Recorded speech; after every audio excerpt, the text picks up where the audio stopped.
우리는 지금 계속해서 성경에서 말씀하고 있는 그리스도인의 정체성에 대해서 함께 계속 말씀을 나누고 있는 중에 있습니다.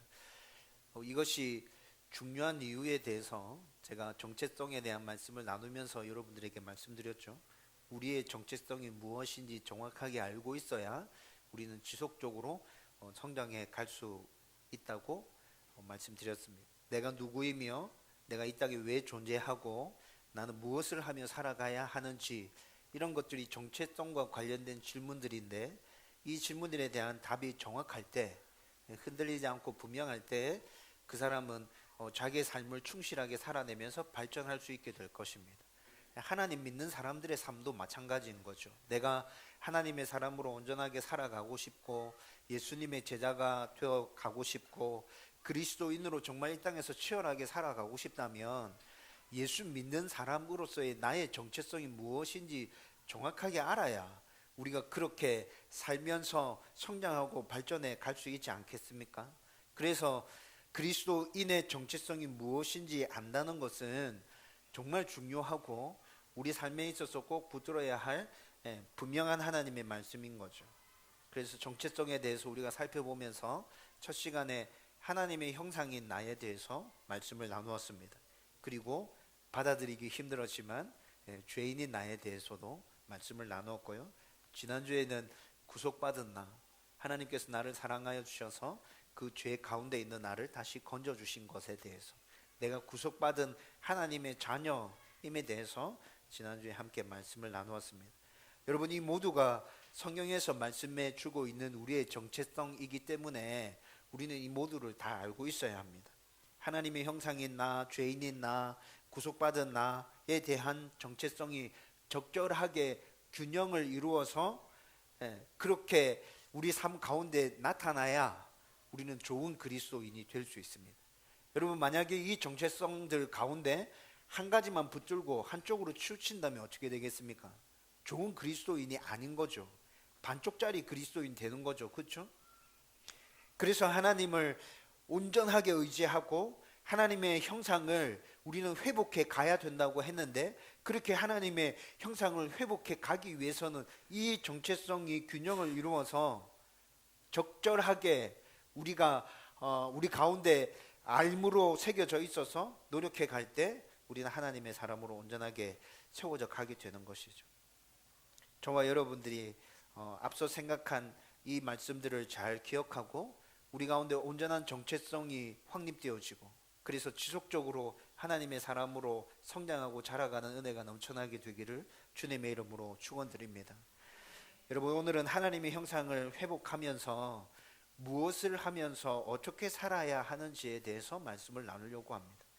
여러분, 지금까지 우리가 살펴봤던 하나님의 형상인 나, 죄인인 나, 구속받은 나, 이 말씀들은 나는 누구인가에 대한 질문으로 살펴봤던 정체성과 관련된 말씀이었죠. 여러분, 이 질문과 함께 정체성에 있어서 또 중요한 질문이 뭐라 그랬습니까? 나는 누구인가? 나는 이 땅에 왜 존재하는가? 나는 무엇을 하며 살 것인가? 여러분, 이것도 정체성에 있어서 굉장히 중요한 질문이거든요. 나는 누구인가에 대해서 살펴봤다면, 그러면 내가 누구인지 알았는데, 그러면 나는 그 존재로 이 땅에 왜 존재하고 있는 건지, 그 모습으로 내가 이 땅에 왜 존재하고 있는 건지, 내가 이 땅에 살면서 무엇을 해야 하는 것인지에 대한 질문에 대해서도 답을 찾아봐야겠죠. 여러분, 이 질문에 대한 답도 분명해져야 우리는 의미 있는 삶을 살 수 있고, 그리고 우리는 지속적으로 발전하고 성장할 수 있는 삶을 살아가게 될 것입니다. 여러분, 만약에 이 질문에 대한 답이 분명하지 않다고 생각해 보십시오. 내가 이 땅에 왜 존재하는지, 내가 무엇을 하면서 살아가야 되는지에 대한 답이 분명하지 않아요. 그러면 이 땅에서 살아가긴 살아가겠지만 기쁨과 행복과 즐거움과 나의 삶에 대한 만족과, 여러분, 이런 것들 그 사람의 삶 가운데서 찾아볼 수 있을까요? 굉장히 어렵고 힘들 거예요.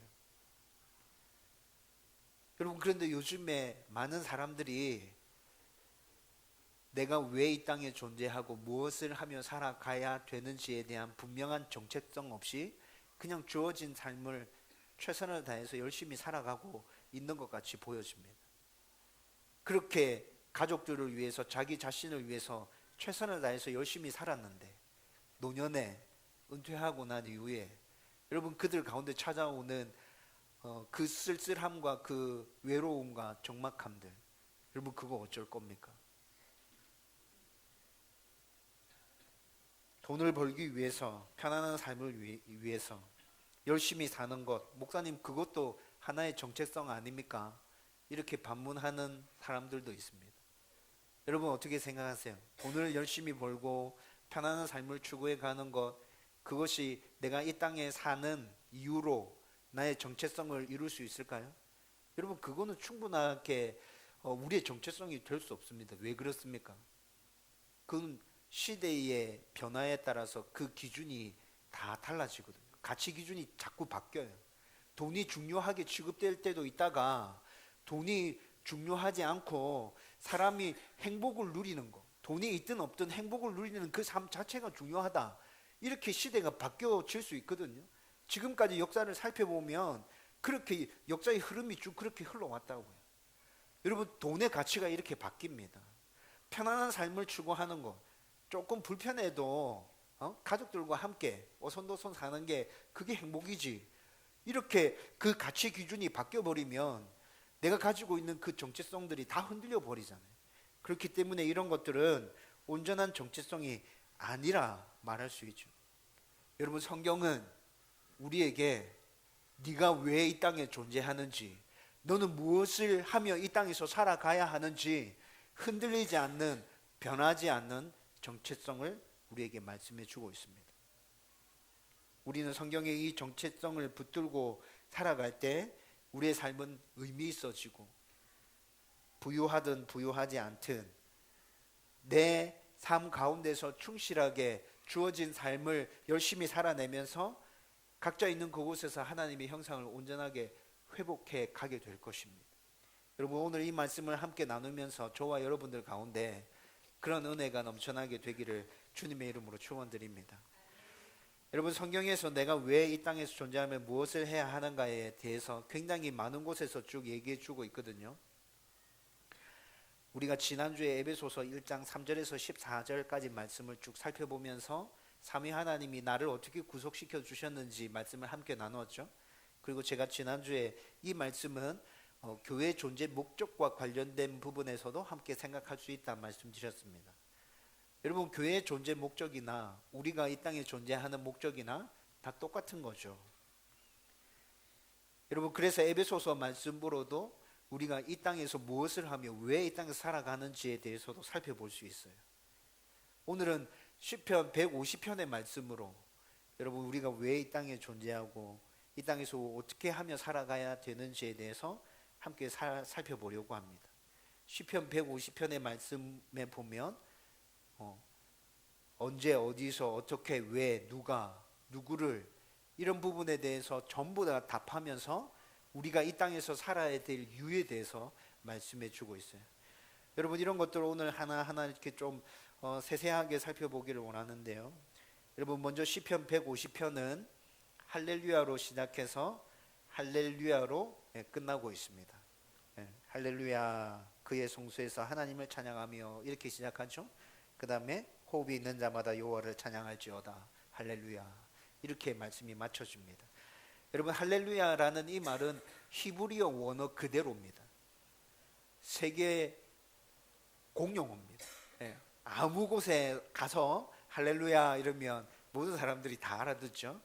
여러분 이 히브리어가 어떻게 구성되어져 있냐면 할렐루까지는 찬양하라 라는 의미입니다. 할렐루 이러면 찬양하라. 야가 여호와 하나님입니다. 그래서 할렐루야 이러면 여호와를 찬양하라, 하나님을 찬양하라 라는 뜻이 되는 거죠. 좀 전에 말씀드렸듯이 세계 공통 만국어 다 통합니다. 이게 다 통하는 거예요.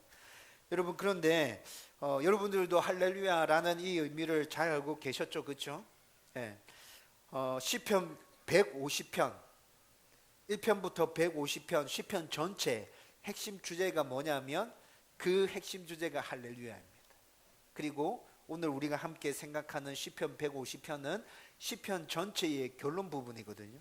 시편 전체의 결론 부분에서 또 할렐루야로 시작해서 할렐루야로 끝맺고 있습니다. 여러분, 이것은 무엇을 말해주고 있어요? 시편 전체의 핵심 메시지가 무엇인지, 그리고 시편 전체의 결론 부분에 해당하는 이 150편의 핵심 메시지가 무엇인지, 이 땅에서 살아가는 하나님의 백성들과 만물들은 왜 존재하며 무엇을 하며 살라고 하는 것인지, 여러분, 이런 모든 질문들에 대해서 시편은 우리에게 뭐라고 답해주고 있습니까? 하나님을 찬양하라. 할렐루야. 너가 이 땅에 존재하는 이유, 그거 하나님을 찬양하기 위해서 너가 이 땅에 존재하는 거야. 너가 이 땅에서 어떻게 살아야 되냐고? 하나님을 찬양하면서 살아야 돼. 그렇게 살면 너 정말 잘 살고 있는 거야. 여러분, 시편 전체의 메시지는 우리한테 이 엄청나게 중요한 이 메시지를 우리에게 선포해 주고 있는 거죠. 여러분, 지난주에 살펴보았던 구속받은 나, 에베소서 말씀은 우리를 구속하기 위한 삼위 하나님께서 어떻게 사역해 주셨는지와 관련된 말씀이라고 했고, 그것에 대해서 우리가 지난주에 살펴봤죠. 삼위 하나님은 우리를 구속하기 위해서 정말로 엄청나게 모든 일들을 다 이루어 주셨습니다. 하나님의 놀라운 은혜였죠. 그런데 이 모든 일을 이루어 주신 진짜 이유는 구속시킨 우리를 통하여 하나님께서 영광 받으시기 위함이라고 에베소서 말씀에 계속 말씀해 주고 있거든요. 에베소서 1장 6절, 12절, 14절에서 공통적으로 계속 반복해서 등장하는 말이 있습니다. 그의 은혜의 영광을 찬송하게 하려 하심이라. 다시 말하면 삼위 하나님의 놀라운 은혜와 사랑을 구속받은 자들이 찬송하도록 하기 위해서 하나님이 우리를 구속하셨다는 거죠. 여러분, 그래서 작년에 교회의 존재 목적에 대해서 살펴보면서 이 땅에 존재하는 모든 교회들은 하나님의 영광을 나타내는 것이 최우선 목적이다 라고 말씀을 선포했었습니다. 여러분, 다음 교회의 최우선 목적은 뭐예요? 하나님의 영광을 선포하는 것입니다. 하나님을 찬양하는 것입니다. 그래서 우리는 하나님을 예배하고 모든 사역들을 통하여 하나님의 영광을 나타내는 그 일에 우리는 최선을 다하며 나아갈 것입니다. 여러분, 그런데 이 목적은 교회, 우리가 알고 있는 이 교회 공동체 목적일 뿐만이 아니라 우리 개인의 목적이기도 합니다. 왜 그렇습니까? 이것도 작년에 교회 존재 목적에 대해서 살펴보면서 함께 나누었던 말씀입니다. 여러분, 교회라는 단어는 헬라어로 에클레시아라는 단어입니다. 이 에클레시아라는 단어는 부름받은 사람들, 부름받은 사람이라는 뜻을 가지고 있죠. 누구로부터 부름받았어요? 하나님께로부터 부름받은 사람. 누구죠? 나, 여러분들. 여러분, 부름받은 사람이 에클레시아, 교회입니다. 저와 여러분들은 하나님께 부름받아서 지금 이 자리에 있습니다. 누가 교회입니까? 제가 교회입니다. 여러분들이 교회입니다. 그리고 교회인 우리가 모인 이곳이 교회입니다. 여러분 때문에 이 땅에 존재하는 모든 교회들이 가지고 있는 그 공통적인 목적, 하나님의 영광을 위해서 존재한다. 그 목적은 개인인 우리들에게도 동일하게 해당 사항에 있는 목적인 거죠. 여러분, 에베소서에서 이렇게 말씀하고 있고, 또 오늘 시편 150편에서도 이렇게 말씀하고 있죠. 여러분, 제가 말씀을 시작하면서 성경 곳곳에서 이런 말씀들이 계속 나타난다 말씀드렸잖아요. 여러분, 이사야 43장 21절 말씀 같이 한번 읽어보겠습니다. 다 같이 읽어보겠습니다. 시작. 이 백성은 내가 나를 위하여 지었나니 나를 찬송하게 하려 함이니라. 아멘. 여러분, 이사야서의 말씀에서도 하나님께서 말씀하십니다. 내가 이스라엘 백성들을 내가 지었다, 내가 만들었다. 여러분, 구약시대 때는 이스라엘 백성들이 선민이었지 않습니까? 하나님께서 선택하신 민족, 구원받은 민족, 선민, 이스라엘 백성들만 있었거든요. 그런데 여러분, 하나님께서 이스라엘 백성들을 왜 선택하셨다고요? 왜 만드셨다고요? 내가 이들을 통해서 찬양받기 위해서. 내가 이들을 선택했고 내가 이들을 만들었다. 여러분, 오늘 시편 말씀에서도 똑같이 말씀하고 있죠. 하나님의 형상을 회복하기 위해서 노력하는 우리들은 우리 모든 삶을 통하여 하나님을 찬양하는 삶을 살라고 시편 말씀에서 그렇게 얘기해 주고 있습니다. 여러분, 이것이 내가 왜 이 땅에 존재하며 무엇을 해야 하는가 라는 질문에 대한 성경에 분명하고 명확한 답입니다. 나의 모든 삶을 통해서 하나님을 찬양하고 하나님 앞에 영광 올려드리는 삶, 그것이 너의 정체성이야. 성경에서 이렇게 얘기해 주고 있는 거죠. 여러분, 정말로 우리는 우리의 삶을 살아가면서 하나님을 찬양하고 하나님께 영광 올려드리는 삶을 살아갈 수 있습니다. 나이도 다르고 직업도 다르고 생각도 다르고 자라온 환경도 다르고 지금 살아가고 있는 환경도 다르죠. 모든 것이 다 다르지만 내가 하나님을 찬양하고 하나님의 영광을 나타내야겠다 생각하는 그리스도인들은 모두 다 그렇게 살아갈 수 있다고요. 늘 하나님을 의식하면서 하나님과 동행하는 삶을 살고 기도로 하나님과 대화하고 그리고 성경을 통해서 알게 된 하나님의 뜻에 순종하기 위해서 노력하고 작은 일에도 하나님의 도움을 구하면서 감사하고 또 내 삶 가운데서 하나님을 자랑하고, 여러분, 이렇게 살아가는 우리의 모든 삶들이 하나님을 찬양하고 하나님께 영광 올려드리는 삶인 것입니다. 여러분, 지금까지 여러분들이 살아온 그 익숙하고 편안한 세상적인 그 방식이 아니라 하나님을 묵상하면서 하나님의 말씀을 붙들고, 아, 성경이 이렇게 얘기하고 있구나, 하나님께서 이렇게 말씀하시는구나, 내가 이렇게 살아봐야겠다라고 생각하면서 믿음과 행함을 일치시키기 위해서 몸부림치는 그 삶이 하나님을 찬양하는 삶이고 하나님께 영광 올려드리는 삶인 것입니다. 매일 말씀을 비춰보면서 여러분, 다른 사람에 대해서 생각하는 게 아니라 그 말씀을 통해서 나에 대해서 생각하면서 내가 무엇이 잘못되었는지, 내가 어떤 부분에 있어서 죄를 짓고 있는 것인지, 내가 어떻게 회개해야 하는지, 여러분, 그런 모습들을 살펴보면서 지속적으로 예수님을 닮아가기 위해서 발부둥 치고 있는 그 모습이 하나님을 찬양하는 모습이며 하나님 앞에 영광 올려드리고 있는 것입니다. 여러분, 왜 이런 삶이 하나님을 찬양하는 것이고 하나님 앞에 영광 올려드리는 삶일까요? 여러분, 이것에 대해서 생각해 봤어요? 내가 그렇게 열심히 몸부림치면서 살아가는 게 그것이 어떻게 하나님을 찬양하는 것일까? 하나님 앞에 영광 올려드리는 것일까? 여러분, 이렇게 살아가면 하나님의 위대하심, 전지전능하심, 무한한 사랑, 말로 표현할 수 없는 엄청난 은혜, 날마다 우리 삶 가운데서 깨달아 가게 될 것입니다. 나의 존재가 어떤 존재인지 깨달아 가게 되겠죠. 나를 위해서 하나님께서 어떤 일을 해 주셨는지도 여러분 더 많이, 더 풍성히 알아가게 될 것입니다. 여러분, 이런 삶을 살아갈 때 우리는 이미 하나님에 대한 어느 정도의 지식이 있었고 그리고 하나님을 믿는 믿음이 있었습니다. 그래서 이런 삶들을 살아가려고 노력하기 시작했겠죠. 여러분, 그런데 이렇게 하나님을 찬양하고 하나님 앞에 영광 올려드리는 삶을 살기 위해서 지속적으로 내가 몸부림치고 삶 속에서 그렇게 노력하고 있으면 하나님에 대한 지식은 점점 더 깊어져 갈 것입니다. 내가 경험하는 하나님의 은혜는 더욱더 깊고 넓고 높아져 가게 될 것입니다. 그러면서 하나님이 나를 얼만큼 사랑해 주시는지, 하나님이 나에게 베풀어 주신 이 은혜가 얼만큼 어마어마한 것인지 알아가면서 우리는 모든 것들이 다 하나님을 인정하게 되어질 것이고 모든 것들을 통틀어서 우리는 하나님을 고백하게 될 거예요. 하나님 정말 하나님 맞으십니다. 하나님 정말 전지전능하십니다. 하나님 정말 위대하십니다. 여러분, 우리의 모든 삶을 통하여 하나님이 그렇게 인정되어지고 하나님이 그렇게 고백되어질 때 하나님 어떠시겠어요? 하나님 기뻐하시는 거죠. 내가 너를 통해서 찬양을 받고 있다. 내가 너를 통해서 영광 받고 있다. 너의 삶 자체가 나에게 기쁨이다. 너의 삶 자체가 내가 얼마나 아름답게 보이는지 모르겠다. 내가 너와 함께 해 줄 거다. 너를 축복해 줄 거다. 하나님께서 이렇게 반응해 주시는 거죠.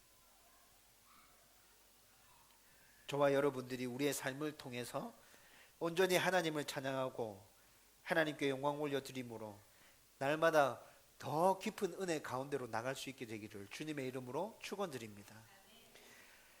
이렇게 하나님을 찬양하고 영광 올려드리는 것에 대해서 시편 150편 전체는 좀 더 아주 자세하게 말씀해 주고 있다 그랬죠. 먼저 1절 말씀해 보면 누구를 찬양할 것인지, 언제 어디에서 찬양할 것인지에 대해서 말씀해 줍니다. 1절 말씀 같이 읽어보겠습니다. 다 같이 읽습니다. 시작. 할렐루야. 그의 성세에서 그의 권능의 궁창에서 그를 찬양할지어다. 아멘. 먼저 누구를 찬양하라고 말씀합니까? 하나님을 찬양하라고 말씀합니다. 성소와 권능의 궁창에서 하나님을 찬양하라고 말씀하고 있죠. 여러분, 우리가 찬양해야 할 대상은 오직 하나님 한 분뿐이십니다. 그런데 인류가 시작되어지고 난 이후에 하나님 이외에 찬양 받기를 원했고, 또 하나님 이외에 찬양할 대상을 만든 게 얼마나 많아요. 우상이라는 이름으로 눈에 보이는 것 뿐만이 아니라 눈에 보이지 않는 것, 이 우상이 밖에만 존재하는 게 아니라 우리들 가운데도 존재하고 있습니다. 나의 내면에, 나의 외면에 존재하고 있죠.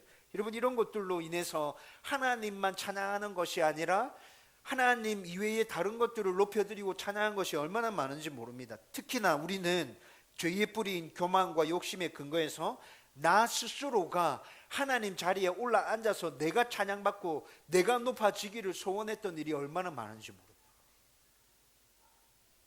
우리가 죄에 민감하게 반응하지 못할 때, 여러분, 그때 우리는 여지없이 하나님 자리에 올라가 앉아 있습니다. 내가 인정받기를 원하고, 내가 다른 사람들에게 주목받고 싶고, 여러분, 이런 것들이 다 교만함에서 나온 하나님 자리를 대신 차지하고 하나님 받으셔야 될 그 영광과 찬양을 내가 받고 있는 것이죠. 여러분, 때문에 우리는 늘 우리의 찬양이 되시는 찬양의 대상이 되는 분은 하나님 한 분뿐이라는 것을 기억하고 그것을 늘 가슴속에 새기고 있어야 합니다. 여러분, 계속해서 1절 말씀은 언제 어디에서 하나님을 찬양해야 되는지에 대해서도 말씀해 주죠. 성소에서 하나님을 찬양하라고 말씀합니다. 성소라고 하면 지금으로 말하면 교회에서 예배 드리는 중에 하나님을 찬양하라 이렇게 이해하면 되겠죠.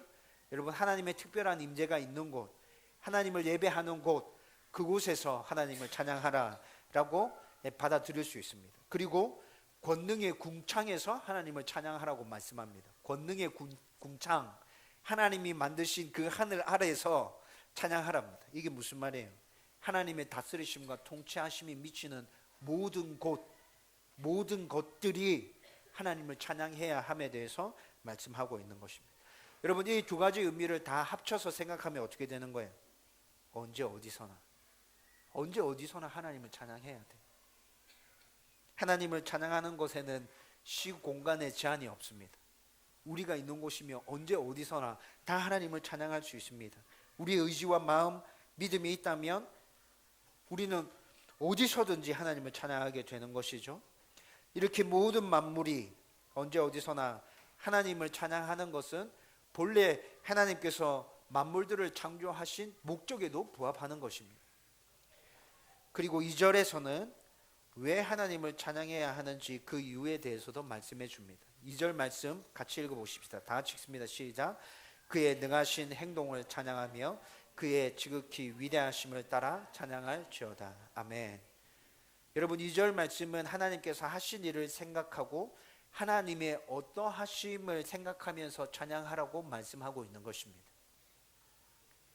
하나님께서 우리를 위해서 도대체 어떤 일을 해 주셨기에 너희들의 모든 삶을 다해서 하나님을 찬양하라고 성경은 그렇게 말씀하고 있는 걸까요?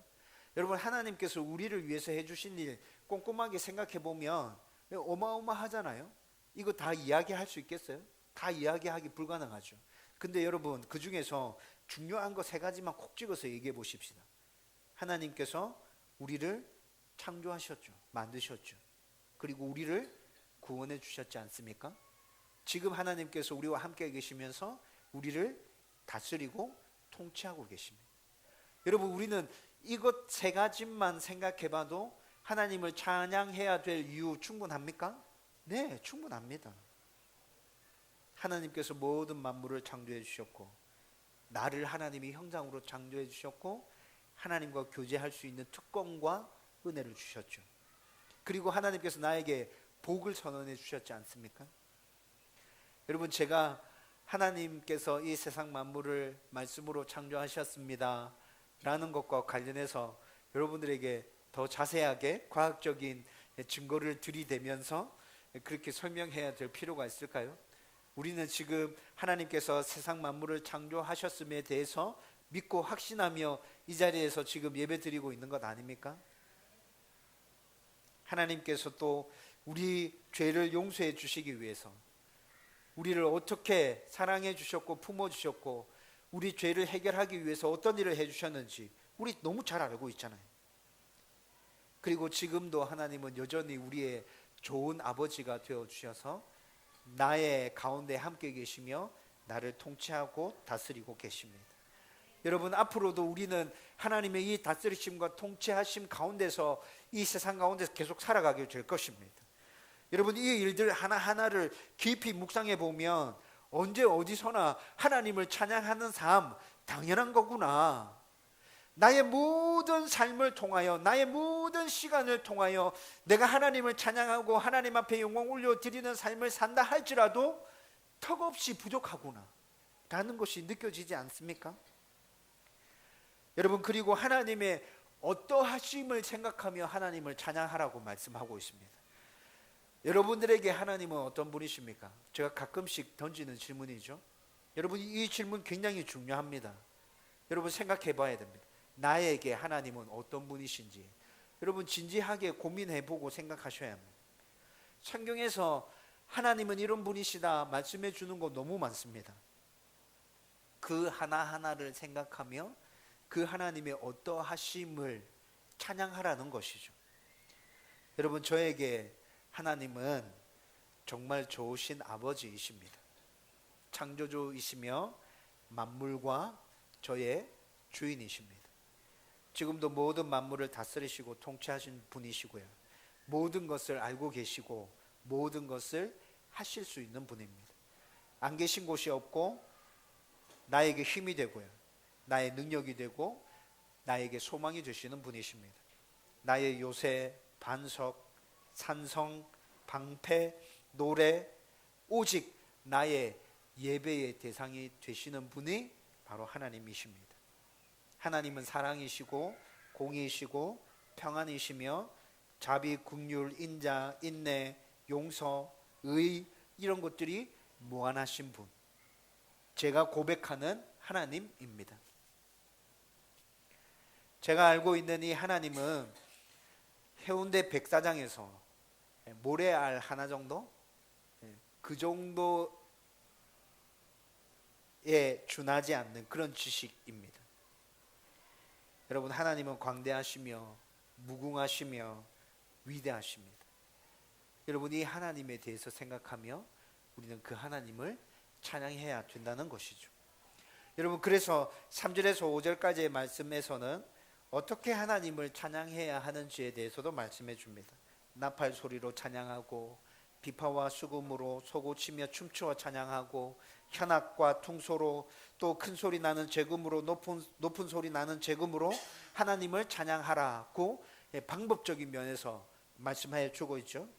여러분, 그런데 지금 성경에서 말씀해 주고 있는 이 악기들은 아주 간단한 의미들을 좀 담고 있거든요. 그 의미들을 쭉 살펴보면 이렇습니다. 나팔은 주로 제사장들이 사용하는 악기였습니다. 비파와 수금은 찬양하는 레위인들이 있었거든요. 성가대, 우리로 말하면 성가대, 찬양하는 레위인들이 주로 사용했던 악기가 비파와 수금이었습니다. 소고는 여인들이 사용한 악기였고요. 그리고 현악은 줄로 된 모든 악기들을 다 칭하고 있는 겁니다. 퉁소는 세속적인 악기로 알려져 있었습니다. 이 당시에. 그래서 성전에서는 주로 사용되어지지 않았거든요. 그런데 시편 150편에 퉁소를 가지고 하나님을 찬양하라고 말씀하고 있죠. 높은 소리 나는 제금, 큰 소리 나는 제금으로 하나님을 찬양하라 말씀합니다. 같은 악기인데 음색이 다른 여러 종류의 악기들이 있죠. 우리나라도 트럼펫 이렇게 지금 우리 이 시대에 트럼펫 보면 높은 소리 나는 트럼펫 있고 아주 저음이 나는 트럼펫 소리도 있고 그렇죠. 이렇게 모든 종류의 악기를 다 동원해서 모든 사람들이 함께 하나님을 찬양하라는 것이죠.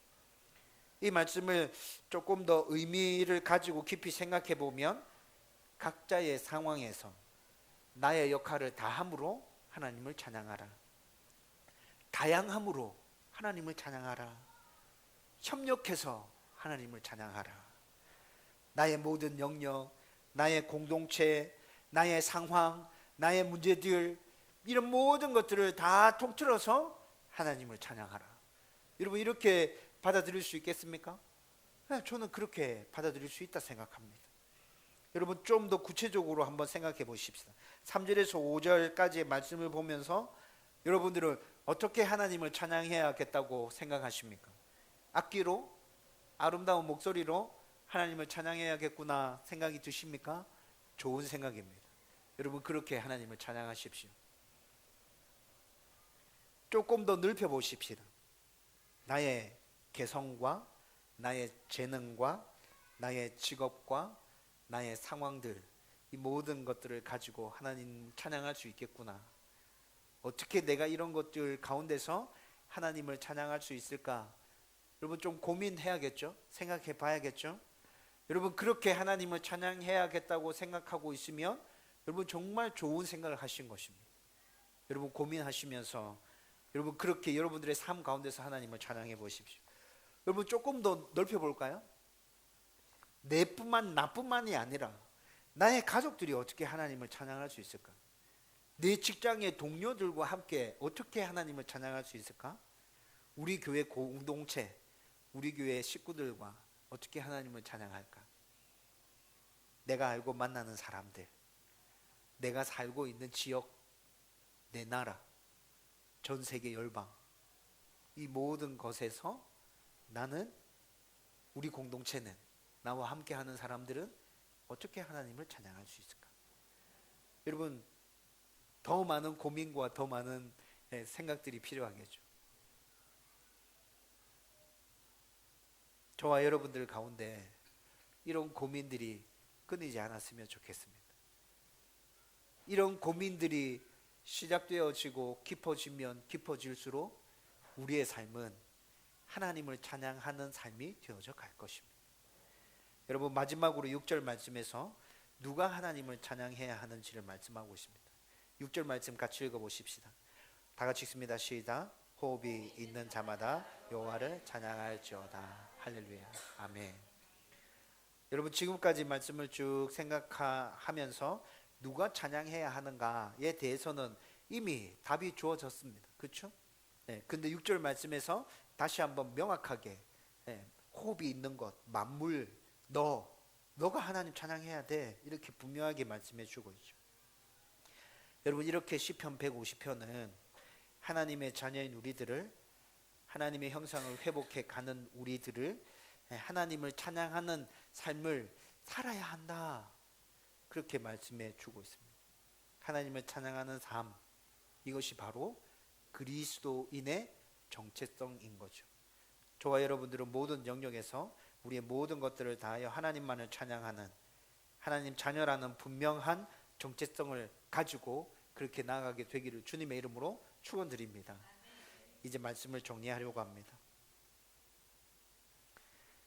우리가 그리스도인으로 살아가면서 모든 영역, 모든 순간 하나님을 찬양해야 된다. 여러분 이게 오늘 새롭게 여러분들 가운데 들려진 말씀입니까? 여러분 익히 알고 있었죠, 그렇죠?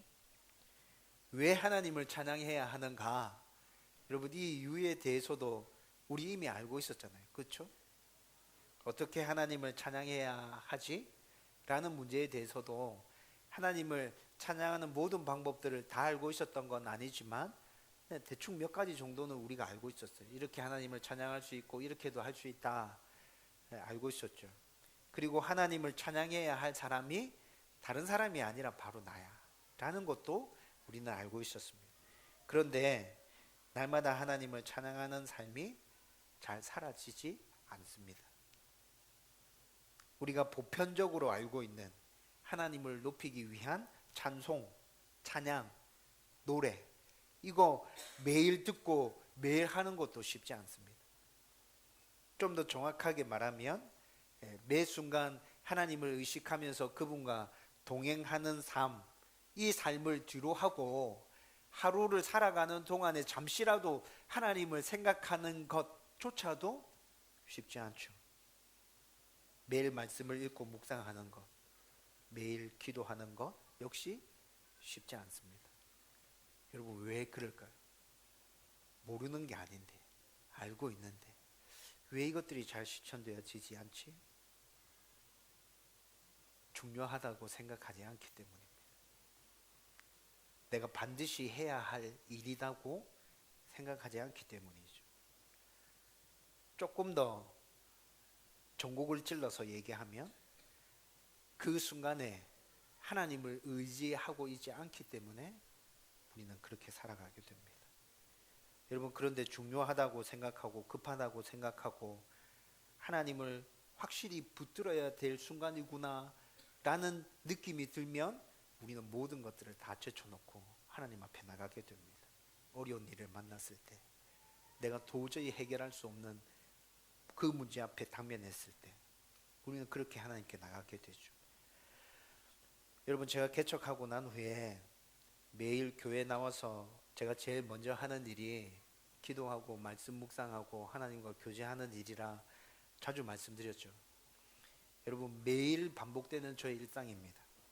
보통 명절이 낀 연휴에는 저 혼자만 있는 게 아니라 가족들이랑 친지들이랑 함께 있다 보니까 경건생활 유지하는 게 되게 어려웠어요. 그런데 이번 명절에는 기도하는 시간은 엄청 많이 줄었어요. 기도하는 시간 엄청 많이 줄었지만 그래도 기도도 하게 되고, 그리고 말씀 묵상하고 성경을 읽는 것은 틈틈이 시간 내어서 계속 유지했거든요. 그래서 평상시에 제가 하는 것만큼 그만큼 명절 연휴 때도 계속 해왔어요. 좋은 습관이 내 안에 자리 잡혀 가는구나 라는 느낌이 좀 들었습니다. 여러분, 저 교회 나오면 혼자 있습니다. 혼자 있기 때문에 시간 제 마음대로 쓸 수 있습니다. 편하게 놀면서 시간 보내도, 여러분, 제가 어떻게 시간 보내는지 여러분 모르시잖아요. 편하게 놀면서 시간 보낼 수 있습니다. 근데 개척하고 난 다음에 지금까지 단 한 번도 그렇게 되지 않았습니다.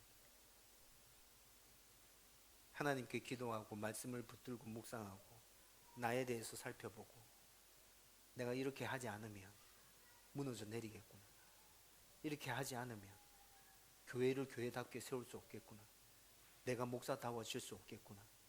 여러분, 그 생각이 너무 많이 들었어요.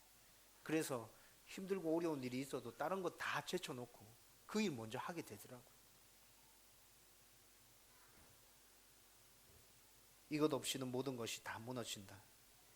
하나님 붙드는 것 말고는 내가 살 수 있는 길이 없다. 여러분, 제 안에 이 느낌 너무 강하게 듭니다. 그래서 계속 이 일을 하게 됩니다. 저와 여러분들의 상황을 바꿔놓으면 여러분들도 똑같이 그렇게 될 겁니다. 매일 하나님을 만나고 말씀을 묵상하고 하나님과 교제 나누는 삶, 그러면서 내 안에 평안을 유지하고 내 안에 하나님의 은혜를 유지하면서 함께 나누는 삶들을 여러분들도 저와 똑같이 그렇게 살아가게 될 거라고. 때문에 제 일상이 더 바빠지고 더 분주해진다 하더라도 저는 잠자는 시간을 좀 더 줄여서라도, 내 시간을 좀 더 쪼개서라도 경건의 시간을 꼭 유지해 가야겠다. 제가 지금 결심하고 다짐하고 있는 것입니다. 여러분, 제가 이 시간에 온 마음을 다해서 여러분들에게 부탁드리고 싶습니다. 하나님과 동행하는 삶을 살기 위해서 여러분 노력하십시오. 하나님의 형상을 회복하기 위해서 여러분 함께 노력해 가십시다. 내 정체성이 무엇인지 정확하게 알고 여러분 그 정체성을 붙들고 그렇게 살아가기 위해서 함께 노력하자고요. 하나님을 찬양하는 삶을 살기 위해서 여러분 모든 순간 모든 영역에서 고민하며 노력해 보십시다. 하나님을 알고 하나님과 교제하기 위해서 최소한 기도와 말씀을 읽고 묵상하는 이 생활들 이어가기 위해서 한번 발버둥 쳐보십시오. 그래서 저와 여러분들 가운데 하나님과 동행하며 우리 안에 하나님의 형상이 회복되어져 가는 그 은혜를 누릴 수 있게 되기를 주님의 이름으로 축원드립니다.